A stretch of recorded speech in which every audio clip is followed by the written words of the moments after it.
Great. So look, thanks everyone for coming to our 71st Connect and Share. As I was just saying, I'm sort of in the hot seat for Laurie while she's on a course at the moment. And I really just wanted to kick off very quickly by sort of doing a bit of an acknowledgement of the beautiful country that we're all on. Up here, we're in Gundungurra, Darug, and a little bit of Wiradjuri country, and might just be a good opportunity to sort of take a moment and think about the nations that everyone's sitting on, and there's a lot of knowledge and a lot of experience to be sort of shared and sort of acknowledged there. And whilst I'm really not a big fan of reading the government provided script, I think it's a really important thing that we do just pay a little bit of respect to people that have been around for a very, very long time. So this week, we're going to kick off in a moment with Leslie just giving us a bit of a state of the nation, or maybe a state of the state and territory might be a more accurate way of describing that. And then after we sort of hear about all the things that are the happenings at the moment, Riley is going to present to us. And Riley's a diversity and inclusion advisor, and also very involved with a crowd called the Climbing Cuties. And we might dig into a little bit more in just a minute who they are and what they do after I hand over to Leslie. Okay, thank you. Morning, everybody. I'm going to be giving you Laurie's update this morning. As Hugh said, she's on a course today, so sorry to miss you, Laurie, and you'll have to deal with me. So this week, on Monday evening, we had our AGM, which was online, obviously, but it was fantastic and great involvement, and nice to see we've got a lot of our board members staying on. We had two step down, which were Dr. Lindsay Rees and Jessica Warner. So they've finished their term. Laurie's going to give us a good update on that next week. She would like to do that herself. So Laurie has been busy this week. So she was interviewed by Grassroots Enduro Australia for their podcast, an interview regarding Trailback Committee activities, which is great. I actually have the link on the Facebook page if anyone wants to listen in on that. It was really good. And Laurie was also a guest on the Australasian Society of Association Executives webinar, which is increasing the knowledge of our industry. Quite a mouthful. And Happy Freedom Day to the ACT, which is very exciting. So the ACT came out of lockdown at midnight last night, and there's new cross-border arrangements start today, including an extension of suburbs in the bubble. So you'll need to abide by the density restrictions of one person per 4 square metres in all areas. And as of today, everyone aged 12 years and above must continue to wear the mask indoors and outdoors. So that's pretty much standard, I think, for everybody. So the Accommodations Grant, which I think we've been talking about the last couple of weeks. So here's the information. So if you've had accommodation cancellations between these dates, June 25th and Sunday 11th of July, you can apply for the grant for $2,000 for 10 nights or less, or $5,000 for 11 nights or more. So if you've got one or more accommodation property in New South Wales, you can apply for a grant for each one, which is really, really good. And just announced yesterday, Dine and Discover vouchers. We've got another 2, which is excellent. So 25 for dining, 25 for discovering. So hopefully that will help everybody getting back up and running with people using these. So you can get these on the New South Wales Service app. And if you haven't signed up as a provider, you really should, because this can, really bring some good business to you. And if you are a provider, let us know and we'll just give you a plug in newsletter or on our socials. Okay, Trailback survey. Hugh, if you wouldn't mind, when you get a chance, just pop that link in the chat. It's in the chat already. Yeah. So yeah, anyone interested in contributing to the survey, just click on the link and have your say.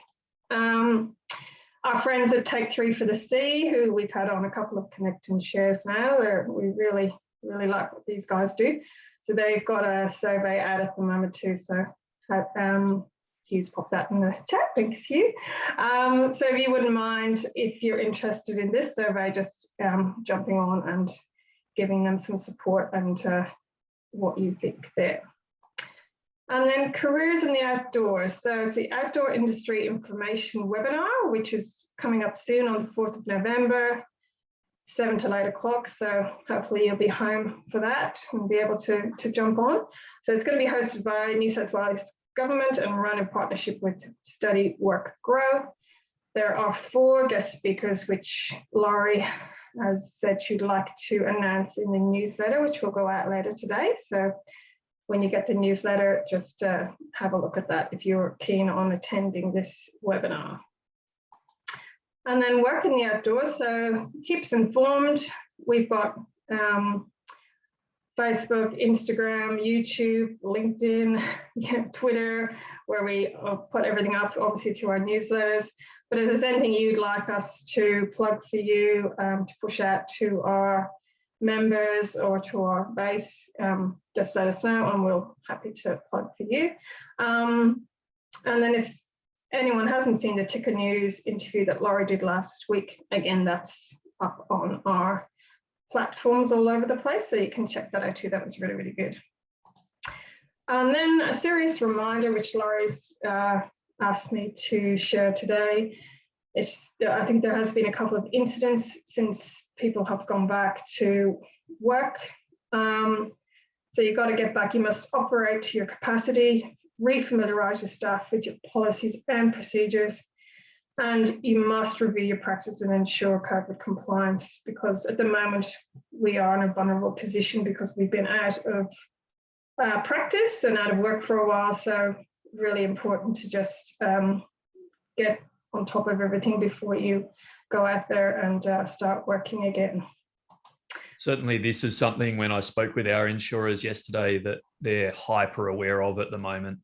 It's very, very much on their radar. So great opportunity to make sure that we're sort of really ready to go back, having thought about it, rather than just going back without having thought about it.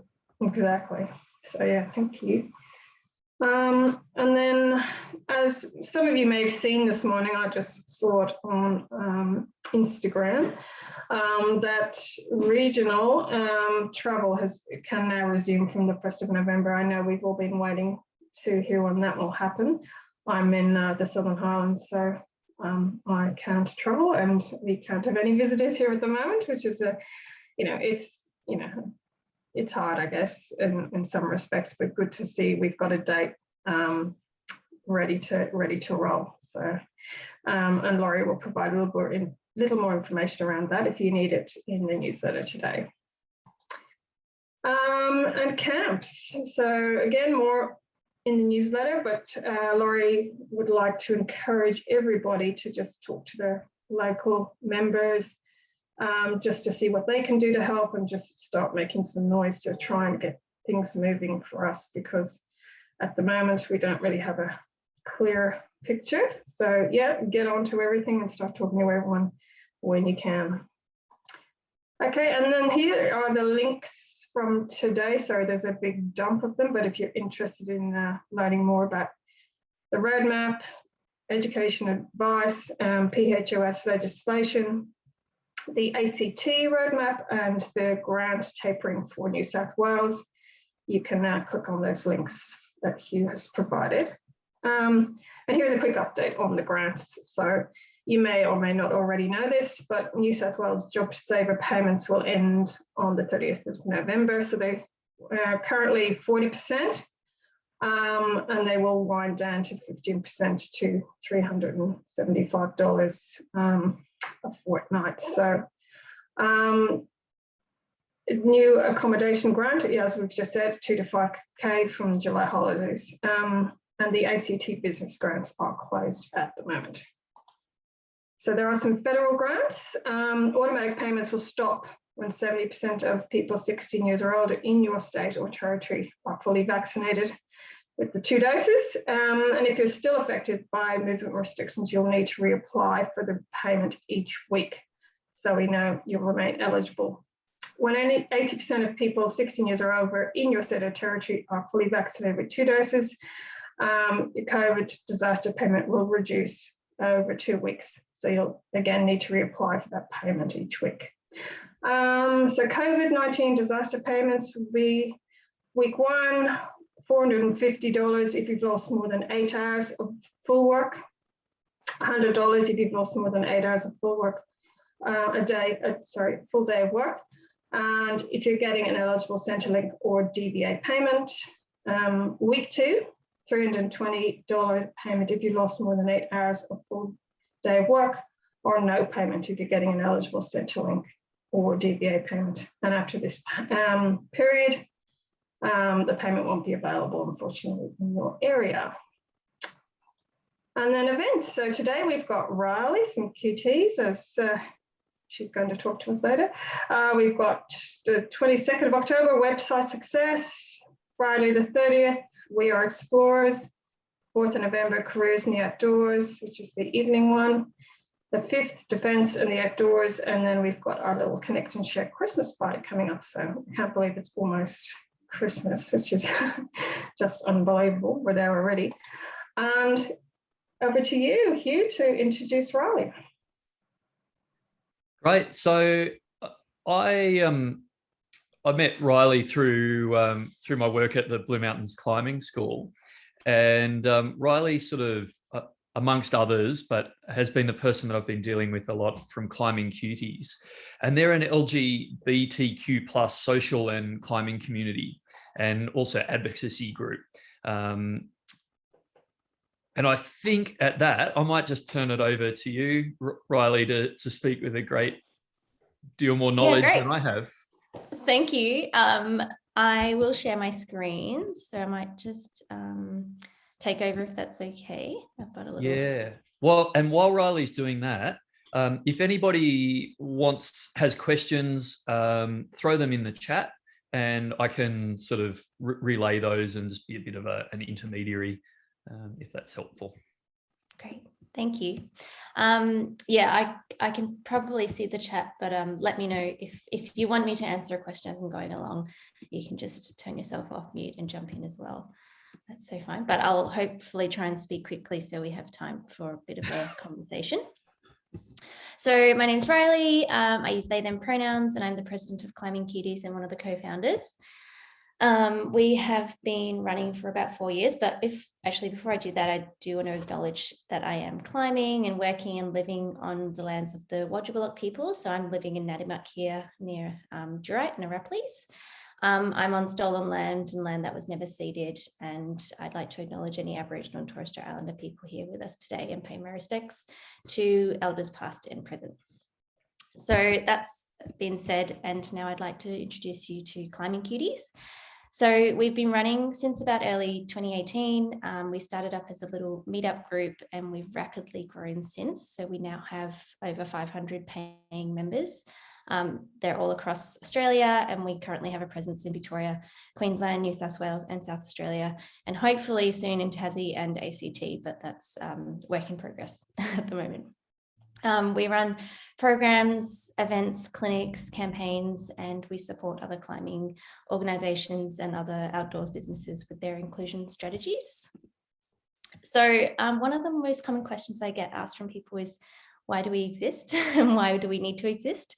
Climbing is super welcoming and has been the outdoors is a really lovely place for most of us. So yeah, I guess for the most part, climbing in the outdoors is really safe and accessible, but unfortunately it's not the same for everyone. So a lot of people still face multiple barriers when it comes to accessing the mental health and wellbeing benefits of connecting with nature and going climbing and going hiking or whatever sport we enjoy in the outdoors.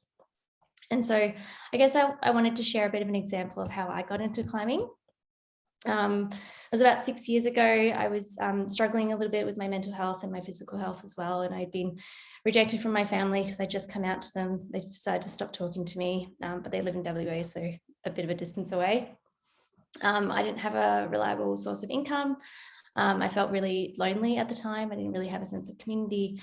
And I was out partying a lot, going to a lot of queer parties to try and find people that were kind of like me, to try and develop this sort of false sense of belonging, I suppose. So yeah, being a part of a social group where I thought I was surrounded by people like me. And then I met someone and they were a climber and they took me to the climbing gym. We went indoors for a few times and immediately I was hooked, and I probably don't have to explain much of the rest. I think within about 6 months, I was wearing approach shoes and Patagonia and Prana. And anyway, I was carrying my smelly shoes all over the place on a beaner on my backpack. But most importantly, I stopped partying as much as I did back then, or just generally, and I picked up a really active and healthy lifestyle, and I just wanted to be strong and climb all the time. And I went camping for the first time ever. I was, I think, in my mid-20s at that point, so I'd never been camping before. I realized how nice it was to sleep under the stars. I managed to hold down a job because I needed to fund my expensive climbing hobby. I met all these really beautiful and amazing people, and they were from all walks of life because we all had something in common, and that was our love for climbing in the outdoors. And I started to really love and trust my body again. I felt like I was strong and empowered and really grateful for all the adventures it could take me on. And I think that this isn't an uncommon story. And I guess in many ways, climbing, you know, is potentially life-saving and life-changing for a lot of people. But not everyone has access to that opportunity. So I guess that's in brief why Climbing Cuties exists. And I've got on the screen here a few sort of more data-based statistics that we've pulled from research that does represent some of the Australian community as well, but more broadly sort of the sporting space. And there's still a lot of barriers in terms of accessing rock climbing and other outdoor activities. And so these are some of the, I guess, key issues that we hope to tackle. And it's not because with the first stat, you know, it says 54% of trans people don't participate in sports because they're gender. And it's not because they are trans, but it's because society still considers them as like not normal people. So for example, someone might not want to join a local footy team because there's only a men's and women's team and they identify as non-binary. Or maybe someone wants to go to the climbing gym, but the waiver has, you know, put your gender down as man or woman, and they don't know which box to tick. So that's immediately a sense of like, I don't belong here, I'm not represented or not seen. And I guess also a reminder that LGBTQ folk are still, you know, really disproportionately discriminated against and marginalized, and, you know, very much so in the employment sector as well. So that makes it really difficult to do things like save up for expensive climbing equipment. And it is in some ways an expensive sport to participate in, and so is going outdoors in general. So I just wanted to share with you some of the, I guess, work we've done over the past 4 years or so, and hopefully it inspires you. And then I'm going to give you some, I guess, tips as to what you could start doing in your space within your role. So our number one priority is to get people into the gyms and to the crags. So we have lots of different roles within Climbing Cuties to make this happen, you know, friendly faces to meet people at the gym or introduce them to camping outdoors for the first time. We have our own climbing guides as well.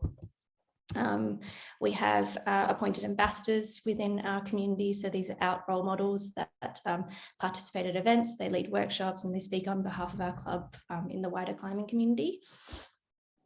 We also work with climbing businesses to support their inclusion plans. So hopefully we can reach a much wider audience with the work that we're doing if we're working with our allies as well. So this is at Blockhouse in Marrickville in Sydney. We've developed resources and guides and education opportunities throughout the last few years as well, which are all available online. And we've also created learning opportunities for our members. So climbing clinics and trade climbing courses, they're all led by LGBTQ people and guides and instructors. And we've also hosted reconciliation reflection sessions to really think about what it means to climb on country, and delivering workshops to learn about enjoying the outdoors safely, ethically, and sustainably. Just very aware that our demographic is, I guess, newish climbers, people that we're introducing to the outdoors, and we feel very responsible for what we're teaching them. We've also supported state level competitions to go beyond the binary of male and female, because it's one of the most common questions we get asked is, how do we do the competition? So if you want to know more, get in touch. And we've done lots of advocacy work and campaigns over the last few years as well. So in terms of what's next and how you can start to support inclusion in the outdoors, You know, there might be simple things like participating in training sessions or getting your staff educated in this, whether it's sharing resources or information. On the screen, I've got a couple examples of simple ways you can sort of support trans and gender diverse inclusion. That might be sharing pronouns, and that can be done through social media, and it doesn't have to look weird or awkward. It's just something that we can kind of start normalizing. And I can see we've done this in the Zoom session as well, which is really nice to see. In facilities and events, I've got a few dot points on the screen, and I'm also happy to share the slides with anyone if they wanted them. But I guess when it comes to creating inclusive physical spaces, often it's like bathrooms and change rooms. That's the main thing that people talk about. And yes, those are really important, but it's more about like a full story that you're creating, whether it's, you know, re-signing the bathrooms temporarily, do your staff, you know, direct people to one particular facility based on how they look, or are they sort of not making assumptions about their gender when they look at them? Do you have, you know, visible signals within the climbing gym or the store to say that rainbow people are welcome? Is it just a tiny little rainbow flag or a badge or a lanyard? There's lots of different ways that you can support inclusion within sort of physical spaces. Again, competitions, another common question I get, and I think that was a hot topic with the Olympics recently. I think with qualifying events, it's complicated because it does lead into the IOC, like the Olympic qualifying categories. So we have to sort of be creative and prepare for things to change within our sport and our sector. But yeah, I'm more than happy to talk about policy in that space as well. But in community events, whether it doesn't lead to that sort of qualifying, we can really be innovative and creative, and we can create really good learning opportunities and do exciting things. So yeah, happy to talk more, but I won't stay on this topic for too long. But it can be done. I guess representation is really important. So making sure that we have people that reflect ourselves in the sport and the environments that we want to be in is a way for us to see that that's possible. So this is a quote from one of our youth members after they saw Campbell Harrison speaking at one of our events, who's, you know, on the national team, was part of the Olympic climbing team and a role model to them. So then they could start seeing themselves being accepted by the climbing community and doing well in that space as well. Peer support, so whether it's a formal peer support group or an informal peer support group, like just a meetup, really important ways for people to sort of connect with others like themselves. And it can take a lot of time. Sometimes people expect to host a Pride night and they're like, oh, no one showed up. And I think it's just, if you understand that the LGBT community has gone through years and years of being marginalized and discriminated against, it's hard to build that trust. So we're happy to provide advice around how you can start to build community, but you have to have, I guess, dedicated roles and real structures, and you have to listen to the community, and rather than making assumptions about what they want, being really patient and reliable and consistent, you know, doing it month after month rather than just doing one and expecting things to change, and then documenting the work that you're doing as well. And my final point was just some real tips in regards to general LGBTQ allyship. So thinking about the first thing that comes to mind when you meet someone new and trying to challenge those assumptions that come to your head. Considering the space that you hold and our own privilege, and thinking about how we can give some of that space back to other people. Thinking about how you can support more representation. So more representation means that more young people will see themselves reflected in the community and see themselves being able to access that. And if, your opinion as an ally can carry a lot more weight than an LGBTQ advocating for themselves. So it can be really exhausting for rainbow people to have to constantly fight for their rights. And I do it as a job, so I'm happy to do it, but not everyone will have that energy. So yeah, if you can speak for us when we're not in the room, that can be really powerful as well. And then really wearing your allyship with pride. So being really proud about your support for the rainbow community and showing your friends where you stand, and then continuing your learning journey. So learning, educating, and sharing, and realizing that it doesn't ever stop or end here at this point. And that's all I have for you today. You can get in touch with me through that email if you'd like. But I also wanted to leave some room for questions, or if anyone had any questions about the work that we do or what you can do in your space, I'm happy to yeah, open it up to everyone now. Thanks, Riley. That was great. I've got a few things, and they're probably things that we've already talked about, but it'd be really cool to have a chat with the, you know, in front of the group, and maybe share some of that stuff that you've slowly been coaching me on, perhaps. But maybe we should open it up to the group and see if anybody would like to jump in with questions or things that have come up from Riley's great preso in the last couple of minutes.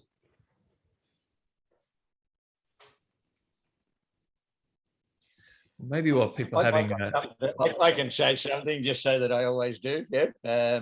But I think what we've got to do is make sure we continue to bring this matter up across a whole range of networks and stuff in the outdoors. Yeah. Change is a slow thing. I'm quite surprised at how resistant a lot of younger people in the outdoors or in my acquaintance are in this area. I mean, I come from a combat military, area old time where gender was the least of our worries, and certainly we didn't care about such things. Yeah, when you're in the front line. But so there's a mixture of different ways older people, younger people, people from different communities approach these types of things, and I guess we've got to be diverse in the way that we present the subject and that we educate people. It's a matter of education over time. Yeah. Yeah, thanks, David. I think that's a really good point in that I do presentations and talk to lots of people, but like I was saying before, if we can just share it with one other person or bring the topic up with a few of our friends, then we're just reaching different circles as well. We're talking to people that I wouldn't be connecting with or speaking with. So if we can just keep doing the work, and that consistent sort of visibility of support is really important for members of the community as well, because it's not just during Pride Month where everything becomes a rainbow and it feels really tokenistic. If it's sort of year round and normalized, then that's, I guess, has the most impact. And thank you for the comments in the chat as well. I've just read those. One of the things that I know you touched on before, Riley, but I was going to see if I could get you to elaborate a little bit on pronouns, on sort of what they are and why they're important. So I guess pronouns have been a hot topic more recently, as we've sort of been highlighting the support for trans and gender diverse identities has become really important. And so in the English language, we generally have the really common pronouns of he and she, but then we also have a gender neutral pronoun that's been adopted, which is the they, them pronoun. And there's lots of other pronouns out there that we just, that people may use as well. And some people choose not to use a pronoun.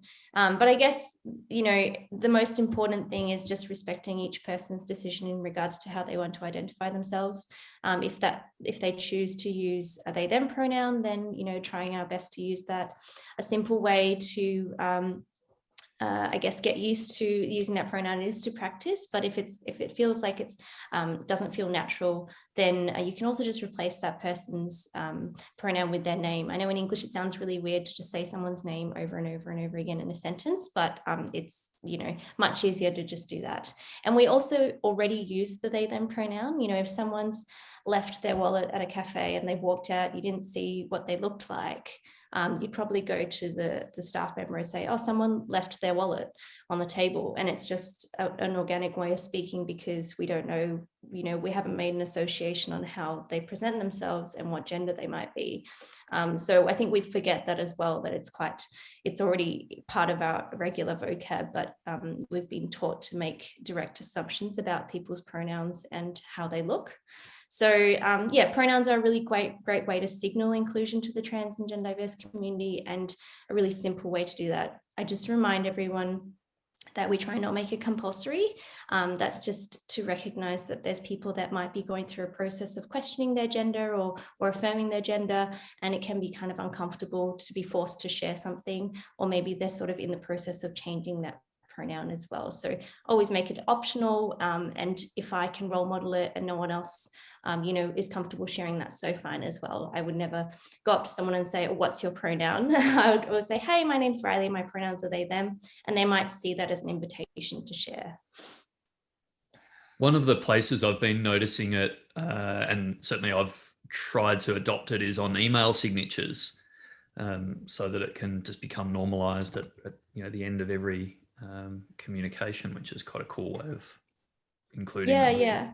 I think especially for businesses and organizations and people in sort of leadership and decision-making roles, it can be really nice to see if they just put their pronouns somewhere, whether it's an email signature or if they're at an event and they introduce themselves.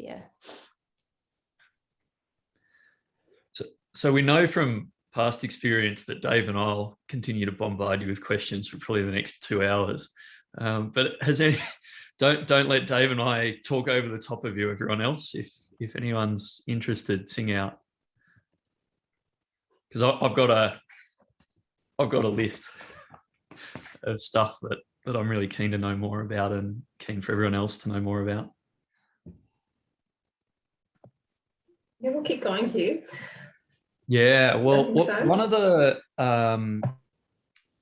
I guess one of the things that I was really keen for, I guess, for this forum for business owners or leaders within businesses, what are probably the 3 things that we can do to just make our, I guess, our products and our businesses just a little bit more inclusive and a little bit more welcoming for someone that might be sort of thinking about joining us, but struggling with those things that you were talking about before, Riley, maybe not sure if they're going to be welcome or a little bit uncomfortable, or how do we make them feel supported and at home?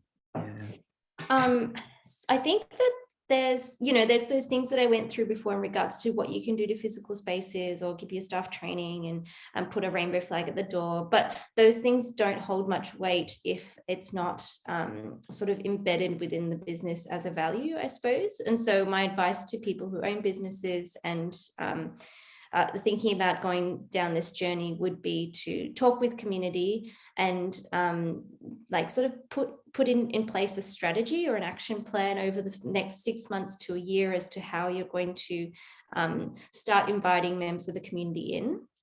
So it might not be immediately upfront and public and sort of out and loud. It might be that you're going to go through all your documents and processes and make sure that there's nothing that's accidentally exclusionary to trans folk, or going through and removing those binary options on your forms, on your waiver forms as well. Maybe looking at what your social media looks like. Is there any representation of diversity there? Or maybe we need to do some sort of work behind the scenes to sort of tidy things up so that when people do come along and participate, it feels really genuine, because I think it's really easy to lose the trust of this community just based on our history of being marginalized. And so we want to really do it well. So I really encourage people to not rush into things and not make assumptions about what the LGBT community wants. So have a chat with us. We're happy to set up a phone call and do a Zoom call and just run through where you're at and maybe give you some tips and ideas in regards to where to start. Even just having like I guess an advisory group or committee that you might refer to for expert advice could be a really great way to start, and not just putting the work on that one queer person you might have as part of your staff team potentially, because that often happens within spaces and businesses. They'll say, oh, there's a gay person in our team, maybe they'll do the work, and maybe they don't want to, and maybe it's too much work for them, and maybe it's not relevant or something they're interested in doing. So looking for people who are willing to do the advocacy work. So I don't know if I have a perfect answer or top 3 tips for you, but I think the one thing I do like to stress is that making sure it's like a well-rounded story that you're putting together, rather than just raising the flag and assuming that it'll all be happy and rainbows. That's why we work with businesses on a long-term basis and strategy. We worked with Climbing Anchors for a good 6 months, looking at all aspects of their internal processes and systems before we started doing campaigns externally. And then same with Blockhouse as well. We did a lot of behind the scenes work, help them rewrite some of their policies and processes, and rewriting some of the content on their website, and just lots of little things, so that when people do arrive in those spaces, they're like, oh, it all matches up, it lines up nicely.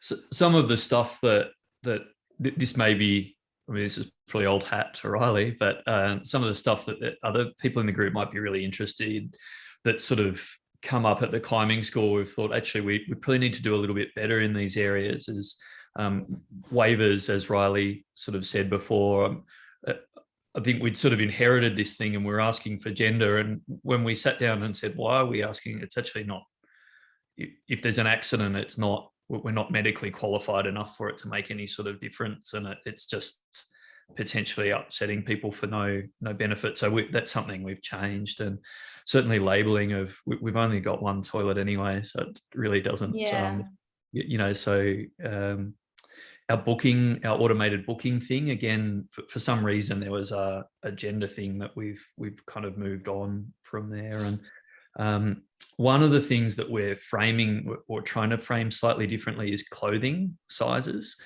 So we're asking participants to try and give us just a little bit of information about what climbing shoes size that they are, or harness size, or wetsuit size, depending on the activity they're coming out with us to do. And unfortunately, we've sort of had forced upon us a sizing structure that is binary, but I think we're trying to soften the way that we ask around that, because it really doesn't matter if what size climbing shoes I've got on, providing they fit me. And again, for our clients, so that's some pretty good advice that we're able to. Yeah. And I think working with Climbing Anchors has been really interesting, because they're a business that, brings in products from that they don't have control of what the products are. And so they have shoes as well that are men's shoes and women's shoes. But when they sell them and market them, they say high volume and low volume. And so we have different ways of, intersecting, and so that we can sort of start to build that inclusive narrative. We don't have to sell them as men's and women's shoes. There's also Blockhouse, when they made their Pride t-shirts, or now they've got their t-shirts, they try and make sure that the print and the logos are sort of central and sort of middle of the t-shirt, so that if someone wanted to crop it or change it into a tank top so that it fits their body better and sort of affirms their gender, they don't have to compromise the design of the t-shirt. And so there's lots of little ways that not only businesses can get around the sort of cis and heteronormativity of the world, but also queer people are used to making adjustments. We're used to being like, how am I going to change this up? How am I going to make it fit me? And how am I going to, do something a little different so that it works, because I'm so used to it not working. And we'll totally understand if an organization or a business is doing their best. They don't have to get it perfectly, because we're all in the same society, and we know that being straight and not being part of the rainbow community is still considered not the norm more broadly. And so we're like, yeah, we're in the same boat. We understand that you have challenges, and you're doing your best, and that's really appreciated as well. One of the groups that we probably as outdoor operators and peak bodies need to influence is our land managers, with facilities, Mm-hmm. I mean, if it's just a tree, it's a tree, but where you're in camping grounds or areas where there's changing facilities and toilets, I mean, most of the land managers have stuff that is appropriate for the 19th century, even in construction and use, let alone taking in the changing world. So we probably do need to influence in that area a bit, Yeah, you're right. You're definitely right. I think that, so like the more we can share the conversation, the better. I do find it funny when sometimes the drop loos are gendered, like they're exactly the same toilet. Yeah.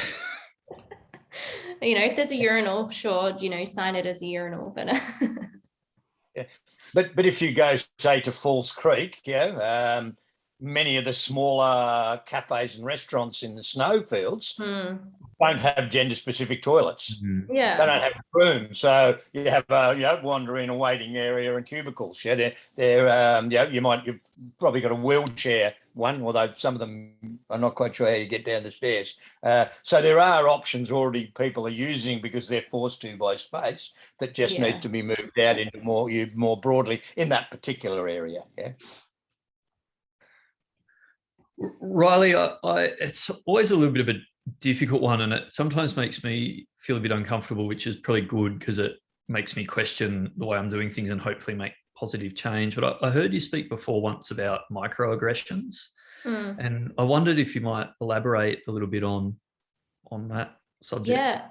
So microaggressions, which can be applied to any minority group or underrepresented group, generally refers to, I guess, actions and behaviors that are considered commonplace. They might be intentional or unintentional. And I guess it's a good point to raise, because these are the ways often as allies we can step in and sort of facilitate change. So if we think about homophobia, biphobia, and transphobia, and then those forms of microaggressions, one example would be, well, I guess that having just male and female would be a form of transphobic microaggression, you know, because you're unintentionally and excluding the trans community. Another example would be the phrase, "Oh, that's so gay," you know, which we don't hear as much anymore. It's kind of outdated, but, you know, it's still brought up. Teenage boys are a shocker, just about every school program. Yeah, and like it's, I guess, for maybe just that one person that is gay, if they overhear that, that might make them feel really uncomfortable because their identity is being made fun of, and it's considered as a joke, and, you know, it's said in sort of a funny way, but it's not funny for everyone. And they're kind of like little things that build up over time and can contribute to someone's sort of, I guess, accumulated stress as an LGBTQ person. So there's constant reminders in our everyday situations. So having a think about examples of microaggressions that might come up in your spaces is probably a really nice idea. And then having a think about how you might, step in and make change. So I think, you know, just not having a facility available, or if a staff, you know, like I said before, just directed someone based on how they look to the men's bathroom, that could be a form of transphobic microaggression as well. So trying to say, oh, you know, just pointing someone out to all the facilities so that they can make a choice rather than, you know, feeling forced to go one particular way. I think I remember Climbing Gym, they had put up on social media, they'd just done some resetting, and they said that they had they'd reset the steep sort of overhanging wall, and they were like, we've just reset the man cave, and then they'd reset the corner slab and it was the women's corner. And I was like, that's not cool. You know, I wrote them a message and I was like, I don't think that's a nice, you know, way to use, like, it's very it restricts people in terms of what they think they can do. Women think that they can't climb the man cave. Like, this is very outdated and old fashioned. Let's change this up, you know? So it's not just in regards to, I guess, LGBTQ folk, but in many ways we can sort of, you know, language is really powerful as well. So if we can start there, that's a good place. Were they pretty receptive to making a change, right? Yeah. Yeah, great. Yeah. They were familiar with me. They were like, oh, sorry. How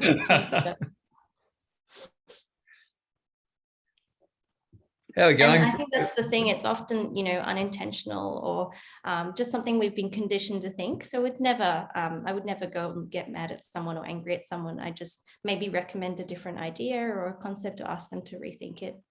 Yeah. It's sort of great to, I think, to have these reminders, particularly in the outdoor industry. There's really no reason why we shouldn't be leading, you know, everyone. Any barriers that we're putting up are really entirely constructed. There's no reason that everyone shouldn't be able to. Yeah, thanks very much. Does anyone want to chip in or ask any questions of Riley before we think about wrapping up? I'll put my email in the chat if you do want to continue the conversation or. Thank you. We've got some trips with Hugh coming up in November and December. I'm super excited about. They were supposed to happen a couple months ago, but COVID. So now they're back on track, and yes, I'm super keen for that to happen. Excited to get our cuties outdoors in the blueies. Yeah, it's been a rocky road, but I tell you what, it's pretty good to actually be able to get some humans out on ropes. It's going to be very exciting. I've dropped in a link to the Climbing Cuties page on the chat as well. Really worth a look. Great crowd. I'll also share with you, so we have a Climbing Kitties Facebook group, which has got like 900 people, but we've just started one specifically for New South Wales, just because it makes it much easier, we've decided, in regards to promoting and sharing with that community. So yeah, feel free to join. Our community spaces are not just for rainbow people, they're for everyone, because it's more about cultural change rather than creating another separate group.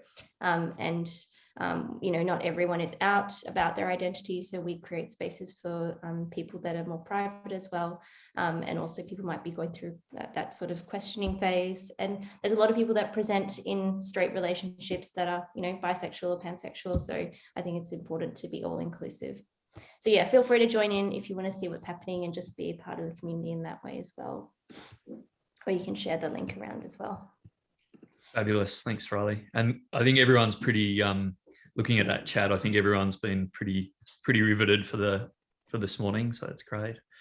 So guys, we might wrap up. It's looking a little bit like I have one question first, yeah. Of Riley, have you got any contacts into Outdoors Victoria, yeah, down in Mexico?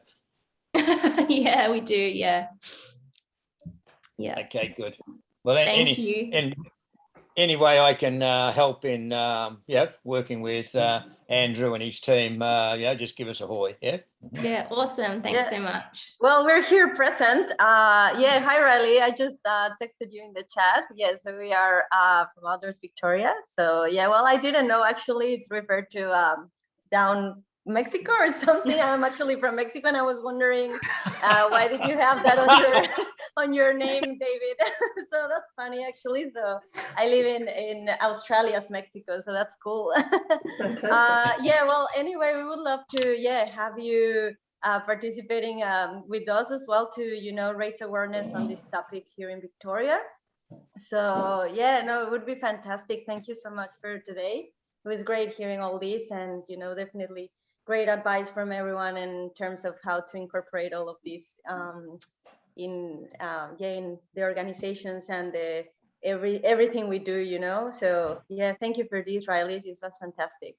Yeah, thank you. I look forward to hearing from you as well. Well, we might think about wrapping up. Remember, you can, everyone's welcome. Industry drinks at 4 o'clock this afternoon, and you can bring a can of Coke or a glass of water. It doesn't have to be beer or wine. The link's on the Facebook page, and I guess sometimes formally and sometimes informally we solve some of the problems of the world, as well as sort of a bit of a debrief on the week and a general gossip. So there can be a lot of good fun, as well as a great networking opportunity. Leslie, is there anything I've forgotten before we? No, I think we've covered everything for this week. Thank you so much, Hugh, and thanks, Riley, for being our guest today. No, I think that's everything, unless anyone wants to have a word or say anything before we sign off for the day. I think we're done. Yeah, we're good. Okay. Thanks, everyone. I'll stop recording. Thanks all. See you next week. Bye. Thanks, everyone. Bye. Bye.